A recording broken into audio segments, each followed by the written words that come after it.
Hear the stories of men and women switching hustles and escaping the odds through entrepreneurship after prison. Not only will these stories inspire you, but also unlock business tips for financial freedom. Let's get it. I want to thank everybody for tuning in to Escaping the Odds podcast. I got a dope young lady, and she's a fitness instructor, but also I think more importantly she's the wife of a young man who's incarcerated, and she's been holding him down for a while now. And so we want to get into the whole backstory of that, and also how she uses fitness and her business as a way to kind of cope, and from a more of a holistic standpoint as it relates to health. So thanks for coming on with me, man. I just want to really just hear your story and share your experience and the whole nine. Thank you, Aaron. I appreciate you for having me on. Yep, definitely. So, like you said, I've been doing this for 6 years now. I have two little ones. I have a 8-year-old and a 5-year-old, two little boys. Okay. So it's been quite a difficult journey, but every year that I do it, it gets easier. Or I know how to cope with the stress and everything that comes along with being a prison wife. So, but it's definitely been a journey. So talk about that whole experience. Like when it initially happened, I know it's always a shock, not only for the wife, but definitely for the man that's involved in the system. So take us through that whole journey. I know you were like 5 months pregnant, and that's similar to my story. My daughter's mom, she was 3 months pregnant when I left, and so it was a shock for all of us. And so if you can take us through that whole experience, that'd be good. Yeah. So I'm in Baltimore, and there's not a really good reputation for Baltimore up in here. So, okay. So we were on our way, or not on our way. I was home with my then 2-year-old son, and we were supposed to be going to a bar to watch a baseball game. Okay. And I'm sitting there waiting, and my husband's the kind of man that if he's running late, he will text me, he will call me, like I always know where he's at, and if he's running late. And time just kept passing by, and I was like, it's weird, he hasn't called me. And I haven't heard from him. So I'm calling him, he's not answering his phone, and, now my stomach is just like jumping.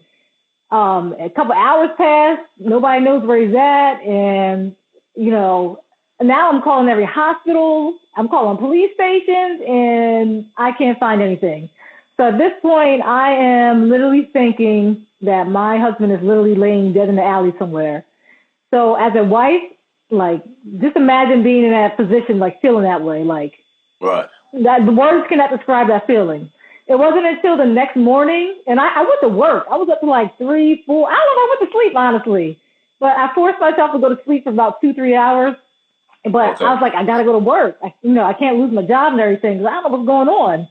Yeah. And I went to work. I was shaking, and I don't think I really worked much that day. But then he finally called me. I was just so relieved that he was okay and he was alive, So that was literally, that was October 10th, 2014. Okay. And that was the day my life changed. Oh, my God. I hit rock bottom. So from that point, it was just, my God. You pretty much lose sight of what's going on with you and your kids because your main focus is on what can I do for my husband? Because this was a total shock, And, because my husband wasn't living a lifestyle that, would warrant, me thinking that, this could happen. And, I just went to, like I said, rock bottom. I was depressed. I was angry. I couldn't function. Yeah. And like you said, I was 5 months pregnant. And so imagine having a 2-year-old child. Oh, and I had just started a new job. I had just started doing personal training. Okay. And in my field, when you just start, you have no clients really.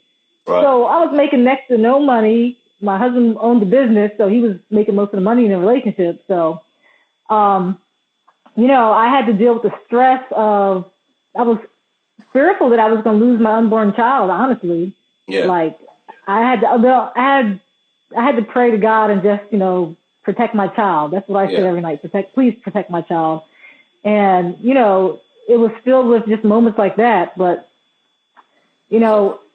gosh. So how were you able to cope? What were some of the things that you did? Because I know you had kind of sunk into a state of depression and things like that. So what were some of the things that kind of helped you get through? I know fitness is definitely, it was one of them, but Like Yeah. what are some of the other things that kind of help you make it through that time and currently? To be honest, the moment that I started making a real change was when I looked at my son, the oldest son, and he just didn't look right. Okay. And I looked at him, and he looked like he was carrying the world on his shoulders. And I realized it was a reflection of me. That was me I saw in him. Wow. And I was like, oh my God, like, I have to get better. Yeah. Like, I have to make a change for myself. Because if not, this is going to be his world. And he's going to grow up to, carry that same mentality that I'm carrying right now. So from that second, I love to say that that's when I got better. Okay. But from that point, the changes I actually made in my life was, one, the very first thing I did was I took everything negative out of my life. So once you're on the path to get to a positive place, you have to remove everything negative. When I say negative, that includes people, places, things. I even changed my radio station. Okay. Right. Like, I switched up my whole music. Okay. And then from then on, I was just like, you know what? I'm going to just start doing things, start accomplishing things that I said I wanted to do. Yeah. And the very first thing that I did was I started this team called Black Hearts Matter. So it was a race team. And I love to say, like, this literally saved my life because it gave me a purpose. It gave me a reason to keep going. Okay. So, and I don't know if anyone's familiar with Ragnar Relay. It's a 200-mile relay race. I know it sounds crazy. Yeah. I used to be a runner.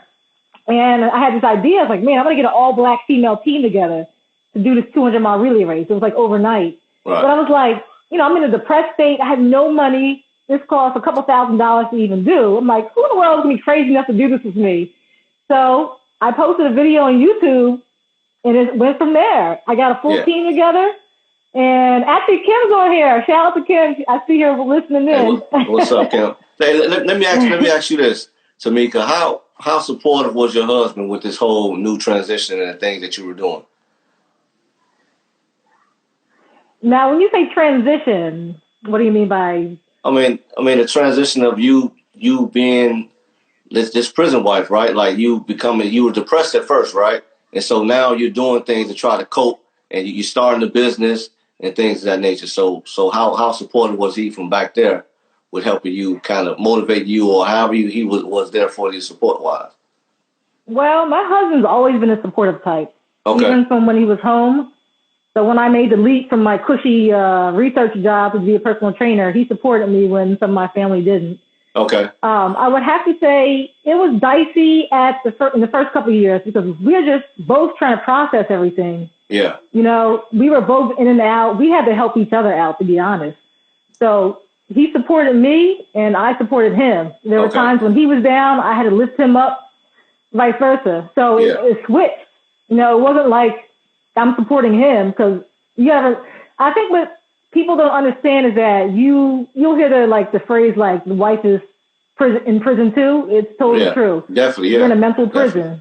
Right. And people don't understand that. So, this is a kind of give and take relationship. So, I'm not the one doing all the supporting. He's supporting me and we're, feeding off each other. Yeah. We try not to be in a negative place because that negative energy will feed and it will jump on him or it'll jump on me if he's in a negative space. It definitely can mess up his whole day in there.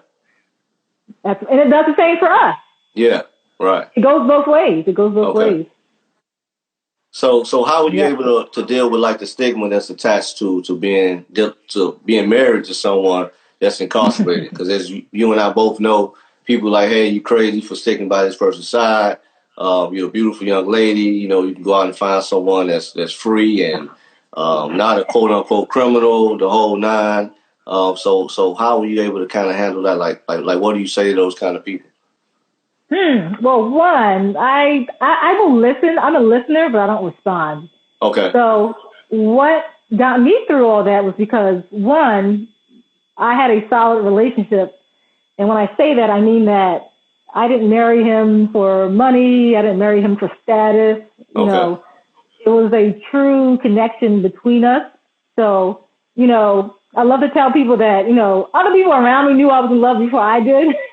Yeah. So it wasn't like, oh, this happened, so I'm out. We were already a team. Okay. So the way I dealt with it was I was already invested. The only reason or way that I would ever leave, and I've told my husband this, is he was not making an effort to be a better man. That would be the only reason I would have been out. Because, I believe, just like I hold the same standard for myself, I expect him to get better and to understand what kind of decisions he's made and how that affects him. I expect him to continually make progress in becoming a better man. If he was not showing that, then that would have made the difference for me. Yeah. So. Yeah, as you and I both know, it's very difficult, right? Like far as like the communication, sometimes for whatever reason, he can't get on the phone. I'm not sure if he has email where he's at, but just the whole communication can kind of be off. So how do you keep the lines of communication open? Like whether it's visits or like how often are you going up there? The whole nine. Like how does that work for you? Like so you can kind of keep that connection, because it's very important. Like because years can go by, you can easily grow apart. You can easily grow apart. So how do you keep that together? Aaron, I have to say that I'm very blessed that our relationship actually has gotten stronger.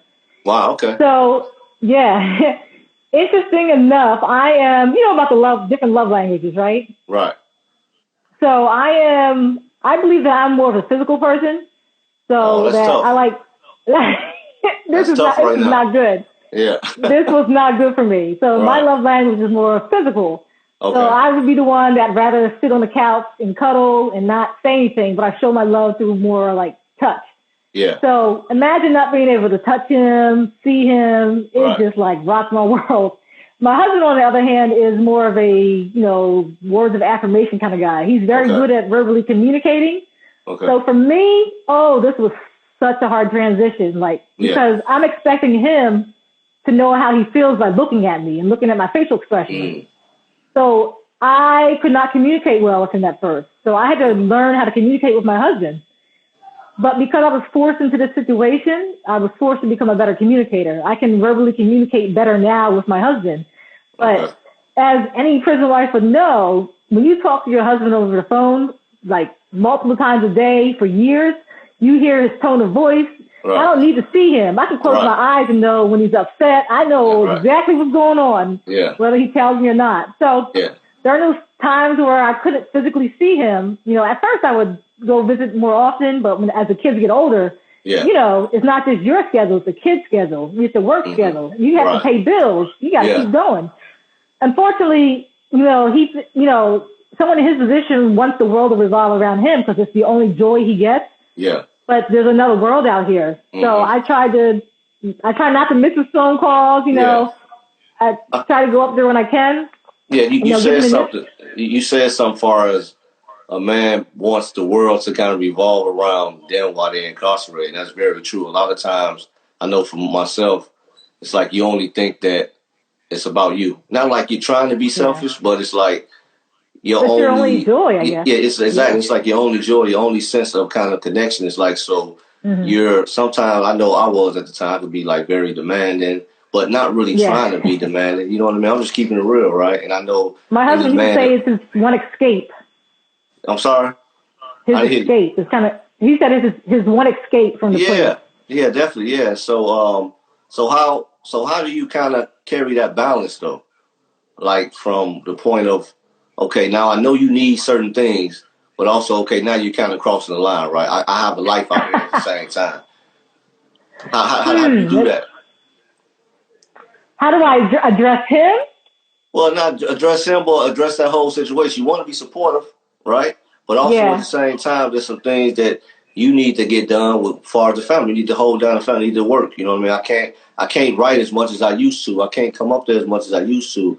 I can't email or answer the phone every time you call. Because I know that sometimes I would get not upset, but I'd be kind of disappointed, especially when at that time I really needed to talk to you, and I can't just pick up the phone when I want to.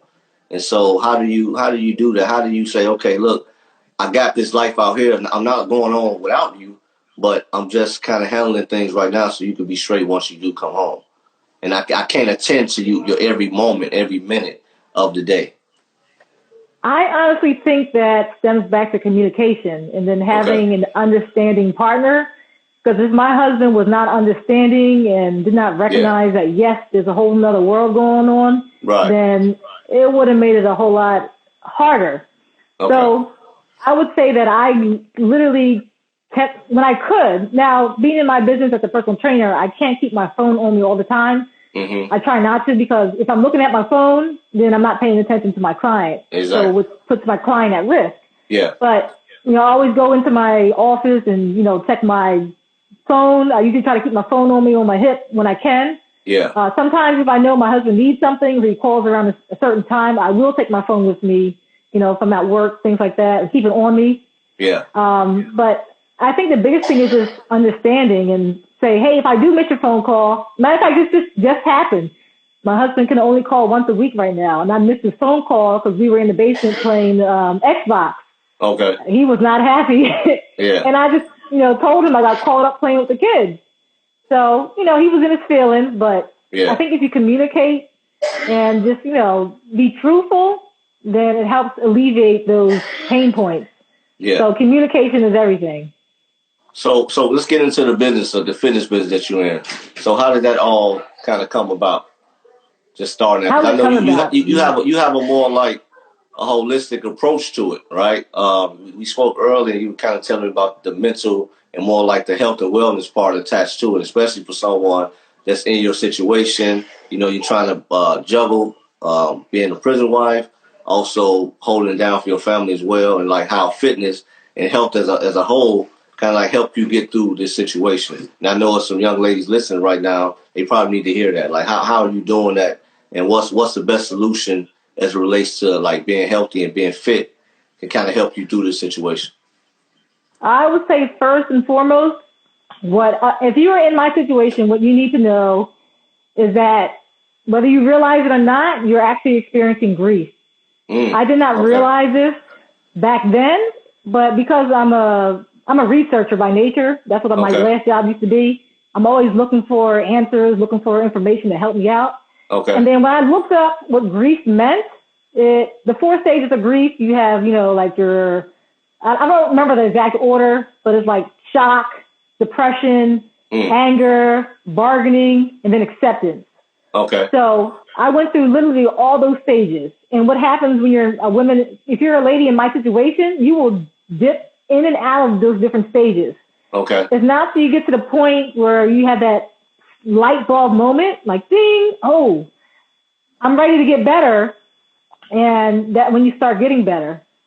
And I would say back then, when probably about 2 years after my husband had left, I made a decision that I was going to compete in a figure competition. Figure competitions are like bodybuilding, so it's along the same lines. And it took me 18 months to train for that.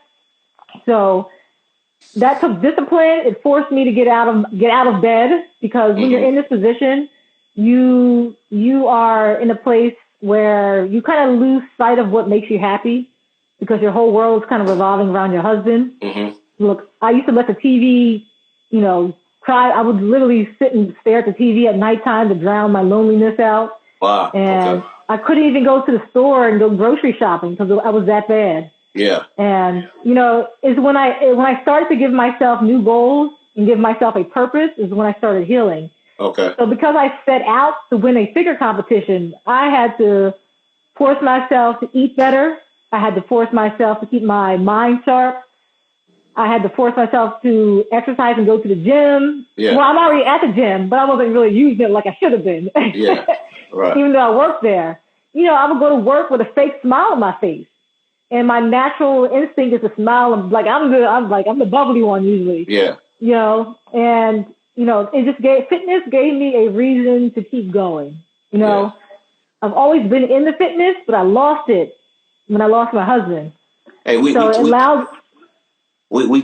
about how at one point you kind of kept this a secret. And I think a lot of young ladies do the same thing. My daughter, mom, of course, to my daughter, I was in school for like the first 5 years, right? I was in school. And I think that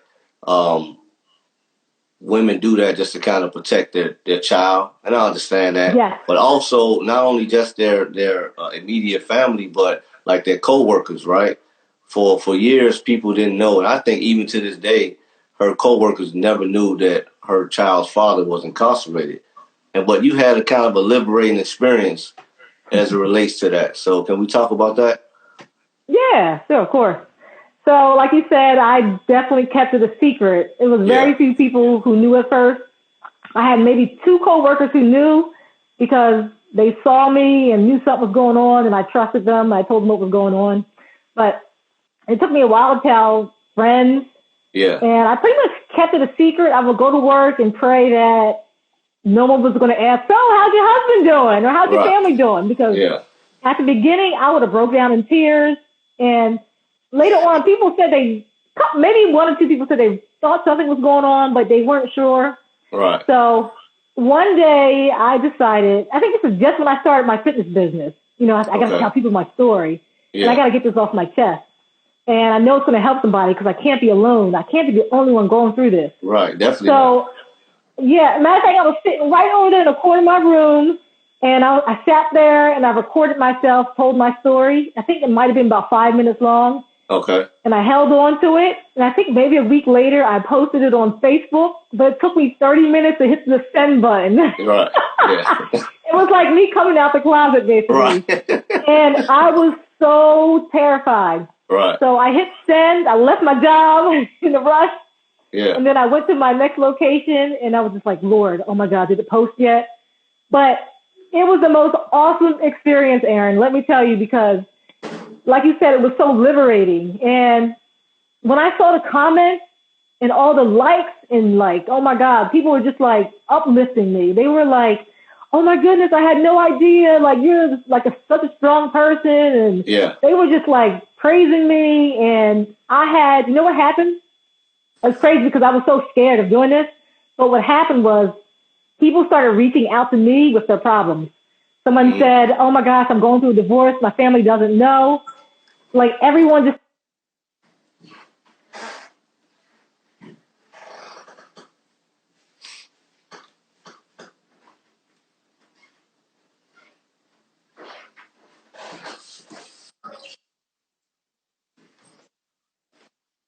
Everyone else is going through something as well. Right. So I got what I put out in the universe, I got back tenfold because it was such a blessing to hear everyone else's stories since they started confiding in me. And that's when I realized that was such a pivotal moment for me because I realized that there's nothing in the world I should be afraid of. I just made it through my biggest fear ever, told the world my secret, and I'm okay. Nothing happened to me. Now, was that similar to that victim mindset you talked about? Look. Say it again, Aaron. We talked about the victim mindset. Yes. Was that similar to that? Like how what would you say to that? Like people victim that have mindset. That's so funny. I just did a video about that victim mentality. Right. So what happens is a lot of not just women. You could happen from many situations, but I find like a lot of women in a situation may blame their husband for how their life has turned out. I mean, rightfully so. I totally understand it. I get it. But when you're ready to move forward, you got to stop blaming other people. You got to start taking responsibility for your own life because at the end of the day, your husband, your boyfriend is never going to be responsible for how your life turned out.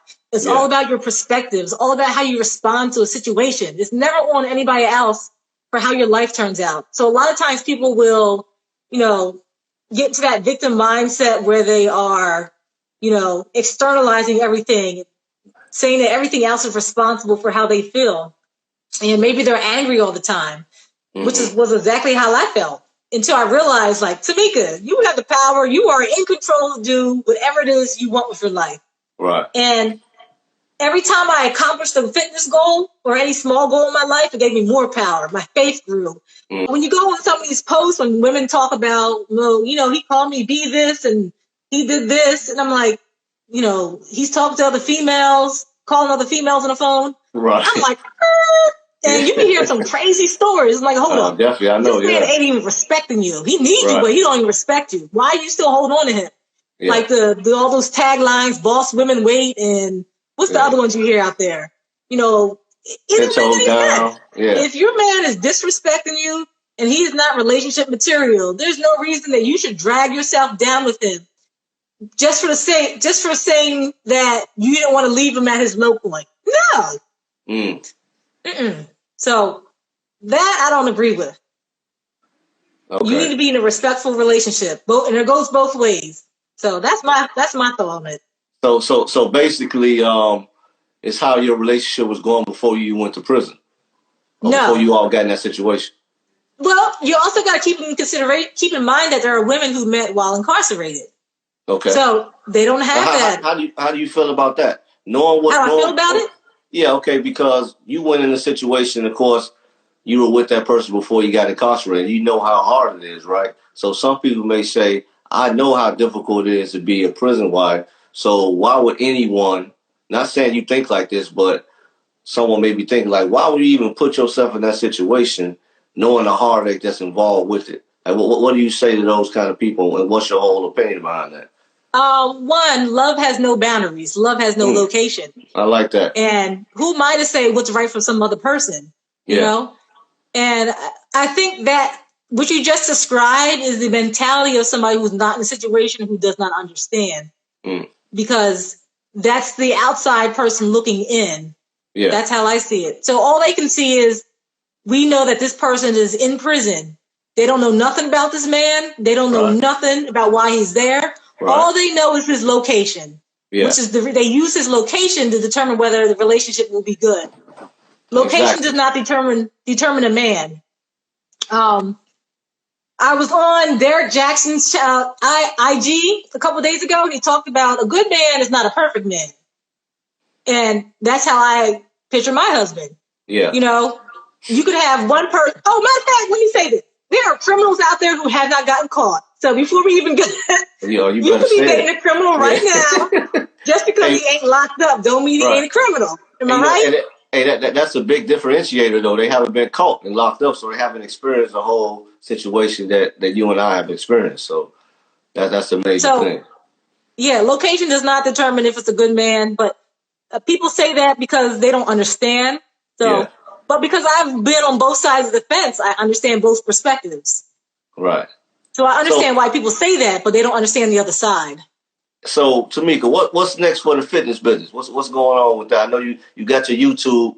If y'all ain't checked it out, go check it out. I actually sent the video to my daughter mom, and everything you described, she was like, I was feeling all of that.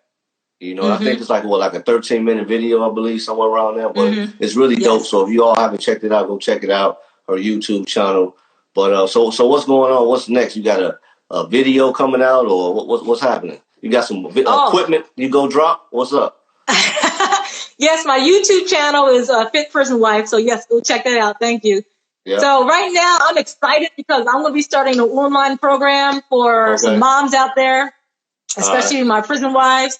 So because I know what it feels like to go from a 2-parent household to a single-parent household and deal with the trauma of losing your spouse and grieving and dealing with all that, I know the struggle. I know what the struggle is. That's real right there. Like that video you're talking about that I put out, like that's real life. No, definitely. You know, that's nothing in that video is made up. Yeah. So, you know, you have to deal with the emotional struggles. You have to deal with taking care of the household.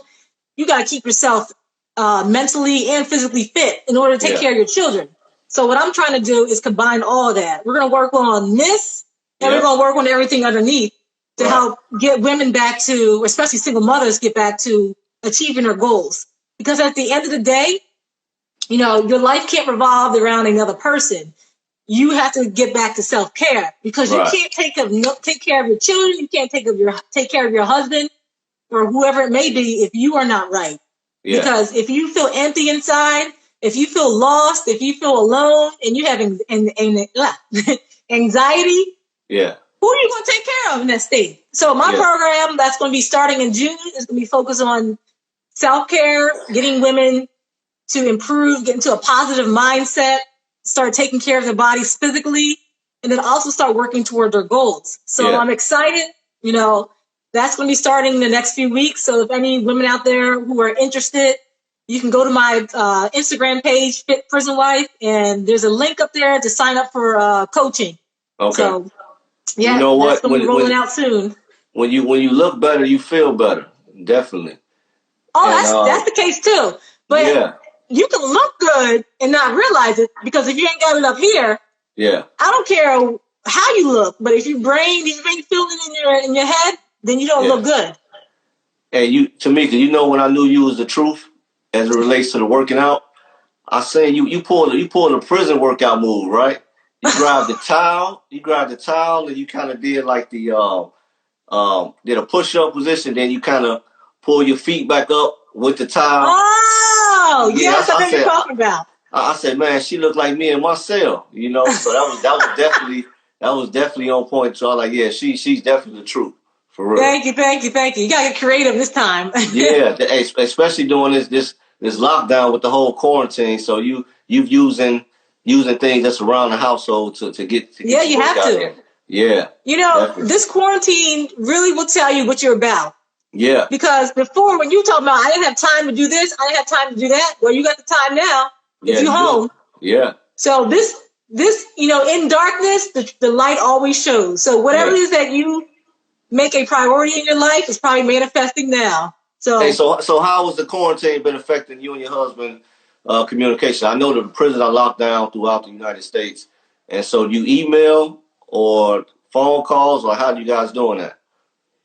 Well, unfortunately, I can only talk to him once a week over the phone. We do not have email available in my state. Okay. And so I speak to him over the phone, but I was blessed with a Skype call a couple days ago. I got to see his face, which was wonderful. Okay. Yeah. Actually, it hasn't been too hard on me because I've amped up my letter writing. And, when you get those letters, they're like, Yeah, right. And pictures. What about pictures? And my husband, what'd you say? What about photos? Photos. Oh, we ain't gonna get to that. Yeah. Hey, let me say something about photos real quick, right? For all the people that send pictures to their loved ones inside, I'm gonna tell you something. We scrutinize every photo that comes through, not from a negative standpoint, right? But I mean, like, we're seeing things in the background. We're seeing cups on the table that's in the back. It's crazy, right? Just because we're trying to engulf ourselves in that experience. We want to be there in that picture. So we're looking at everything in that picture. So I just wanted to share that. My husband remembers everything. Everything. Yeah, I already know. Picture. Yep, definitely. Yep. But he knows that I'm so busy. If I was trying to hide something, it is what it is. And we looking at a picture like, man, what's that boot in the background? You know what I mean? why is it a boot in the background, or things like that? But now I am sure, because you know what? I think what happens is that people. So let's just say if you were back there in that position, you have all the time. Well, maybe not. You have a lot of time to think. Right. And out here, I'm running around. I'm just trying to make it to my destination on time. I don't have time. So you guys scrutinize everything because you have the time to analyze and you want to know what you're doing. Yeah. And we become investigators for real. Yeah, I know it. Yeah. Oh my God. You ain't got to tell me, Aaron. Yeah, definitely. Yeah. My husband's the same way. Yeah. He don't get nothing.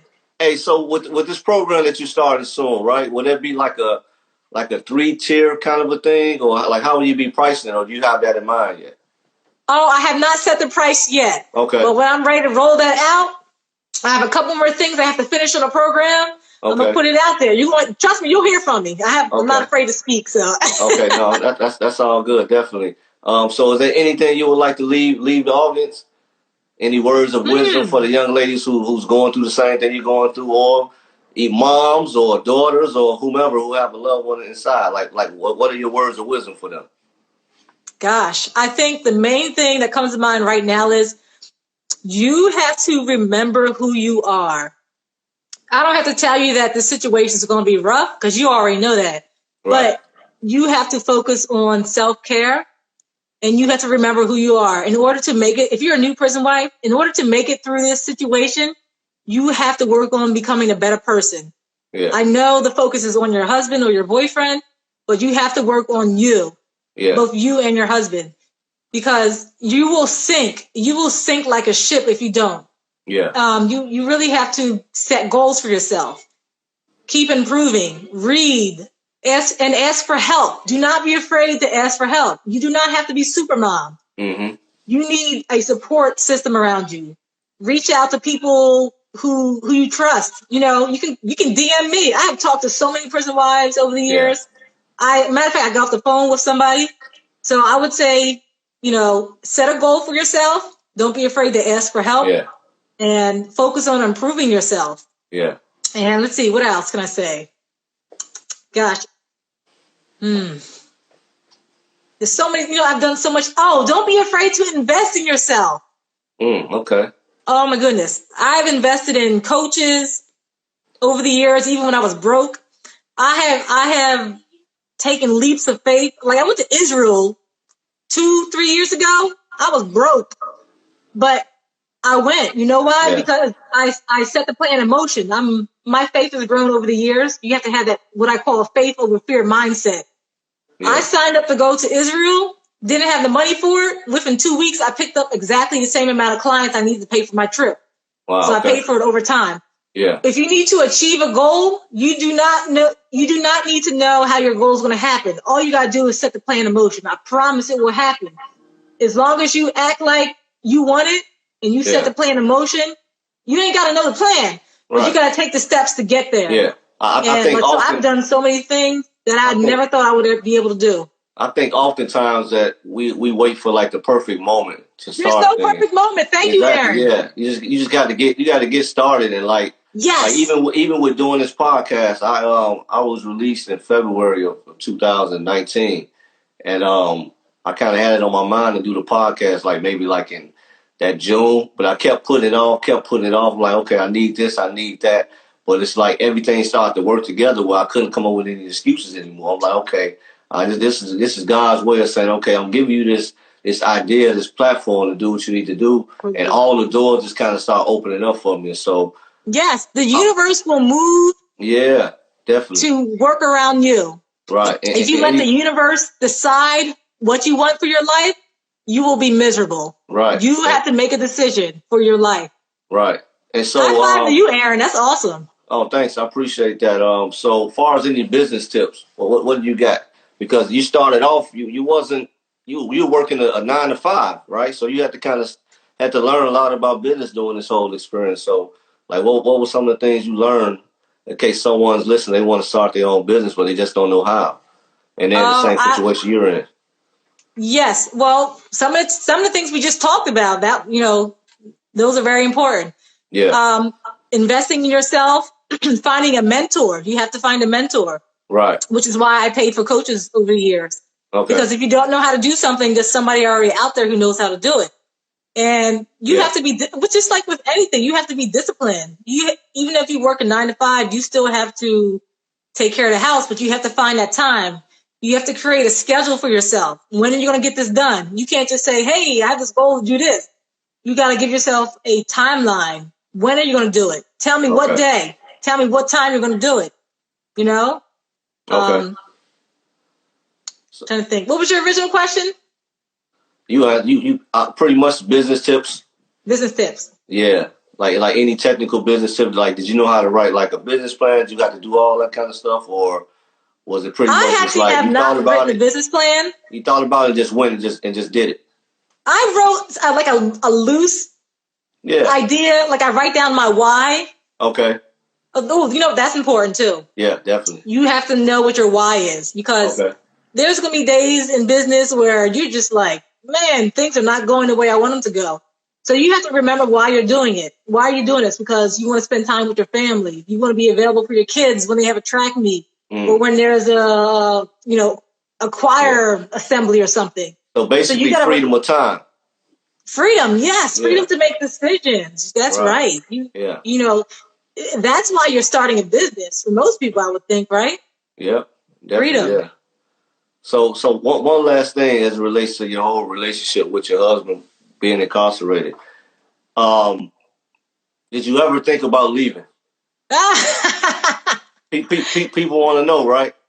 People want to know. Inquiring minds want to know. Yeah. Honestly, the real answer would probably be no. Okay. But I would say, like I said, I was invested in relationship already. And not because I had a legal paper that said we were married. Right. Because I had a connection with my husband.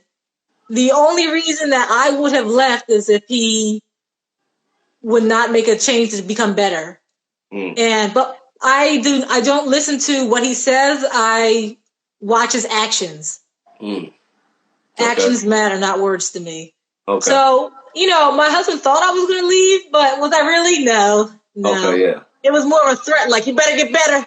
Right, yeah. No, definitely. Hey, and I'm sure he did. Again. Yeah, and I'm sure he did. Definitely. Definitely.